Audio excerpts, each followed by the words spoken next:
con más de Ver y Creer. Hoy estamos hablando sobre el purgatorio y platicaba con el padre Fausto y me dice que él se suma a la conferencia del purgatorio, así que será con ambos, el padre Fausto Núñez, que dirá lo mejor, y un servidor que dirá ahí cualquier cosita. Así que ahí nos vemos. Conferencia sobre el purgatorio. Oiga, visite nuestro sitio en internet, le invito, www.verycreer.com. Usted va a encontrar allí varios editoriales, varios videos también. Y si quiere recibirlos en su correo, se puede suscribir y es gratis. Y tenemos una sección de escritores invitados. Algún día el padre Fausto me enviará ahí un artículo para publicarlo. Conozca este sitio, pues si quiere se suscribe, solo pone su nombre y su correo electrónico y listo. Y así se mantiene al día de los acontecimientos de nuestra iglesia y los acontecimientos de nuestra fe. Avancemos con más del tema del purgatorio. ¿Qué es lo que enseña la iglesia? ¿Qué es lo que el catecismo de la Iglesia Católica nos dice sobre el purgatorio? Mire.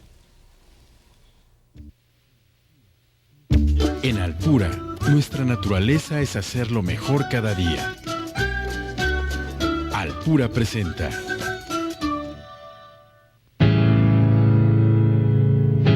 El Catecismo de la Iglesia establece que el pecado grave nos priva de la comunión con Dios y por ello nos hace incapaces de la vida eterna, cuya privación se llama pena eterna del pecado. Por otra parte, todo pecado, incluso venial, entraña apego desordenado a las criaturas que es necesario purificar, sea aquí abajo, sea después de la muerte, en el estado que se llama purgatorio. Esta purificación libera de lo que se llama la pena temporal del pecado. Estas dos penas no deben ser concebidas como una especie de venganza infligida por Dios desde el exterior, sino como algo que brota de la naturaleza misma del pecado. Una conversión que procede de una ferviente caridad puede llegar a la total purificación del pecador, de modo que no subsistiría ninguna pena. A partir de esta enseñanza, San Gregorio Magno sostiene que respecto a ciertas faltas ligeras es necesario creer que, antes del juicio, existe un fuego purificador, según lo afirma aquel que es la verdad, al decir que si alguno ha pronunciado una blasfemia contra el Espíritu Santo, esto no le será perdonado ni en este siglo ni en el futuro. En esta frase podemos entender que algunas faltas pueden ser perdonadas en este mundo, pero otras en el mundo futuro. Así lo explica el Catecismo de la Iglesia Católica, la existencia del purgatorio. Padre Fausto, ¿en qué consiste? Tú hablabas de la consecuencia del pecado. ¿Esta consecuencia del pecado se le puede llamar también culpa? De alguna manera sí. Ajá. Antes que responda en directo a tu pregunta, mi querido Roberto, conviene señalar que de manera explícita, porque seguramente por ahí nos puede estar escuchando o mirando algún televidente que no sea católico, y nos va a argumentar que en la Sagrada Escritura no tenemos directamente un texto que hable de la temática del purgatorio. Y si le dices que está en el libro de Macabeos, te va a decir que ese libro cuál es. Lo toman como un libro que no está inspirado por el Espíritu Santo y simplemente ahí nos cortan. Por el espíritu precisamente de la Reforma Protestante de Martín Lutero, que niega esta doctrina que está revelada en la Escritura.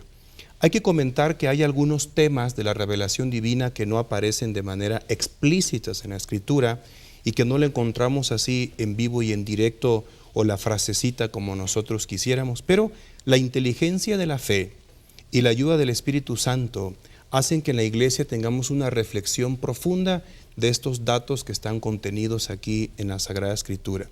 Y el tema del purgatorio, aunque no aparezca de manera explícita, sin embargo lo podemos deducir a partir de una reflexión seria de algunos textos bíblicos. Para empezar, cito el último libro de la Biblia, Apocalipsis 21, 27, donde el Espíritu Santo nos dice que nada impuro entrará en el cielo. Nada más hacemos un comentario aquí entre nosotros de manera sencilla. ¿Quién de nosotros experimenta o siente que de verdad ya está en un 100% de una santidad o maduración espiritual? Eso podríamos decir es casi imposible, ¿no? Sin embargo, el proceso de santificación existe y la gracia de Dios está operando entre nosotros. Y bendito sea Dios que en el cielo, ya lo dijo el Espíritu Santo, nada impuro entrará. Entonces cualquier detalle que nosotros tengamos, tenemos ese espacio que el Señor nos concede de purificación, que llamamos purgatorio, para poder entrar allá a la contemplación del rostro del Padre. Pero hay un texto muy interesante, Roberto, que voy a citar directamente de la Escritura. Estoy en el Evangelio de San Mateo, en el capítulo 12, en el versículo 32, y me permito leer lo que el Espíritu Santo nos dice. Sí. Y al que diga una palabra contra el Hijo del Hombre, se le perdonará. Pero el que la diga contra el Espíritu Santo, no se le perdonará ni en este mundo ni en el otro. Aquí no necesitamos ser tan profundos para percatarnos de que se supone, según el texto, y lo vuelvo a decir, pero al que diga contra el Espíritu Santo, no se le perdonará ni en este mundo ni en el otro. Por deducción, quiere decir que hay pecados que sí pueden ser perdonados en el otro mundo. Sí, y quien está en el cielo ya no tiene nada que perdonársele, y quien está en el infierno no alcanzará el perdón nunca. De hecho, así que es una referencia puntual al purgatorio. Y qué bueno que señalas ese detalle, porque hay que aclarar que solamente hay dos estados eternos, o cielo o infierno. El que caiga en el cielo, pues en la eternidad. El que caiga en el infierno, el purgatorio no es que sea un estado intermedio, porque allá no van aquellos que mueran en pecado mortal. La doctrina católica afirma que van aquellos que mueran en estado de gracia, en amistad con Dios, pero que no alcanzaron a purificar sus pecados en esta tierra, y por eso tenemos esta experiencia inmediatamente después de la muerte. Y vaya que es doctrina que ha sido definida por la Iglesia. Cito, por ejemplo, el Concilio de Florencia, que le dio un tratamiento al tema, el Concilio de Trento, obviamente en el contexto de la Reforma Protestante, y atención, Roberto, en este momento estamos bajo el magisterio universal todavía, gracias a Dios, del Concilio Vaticano II.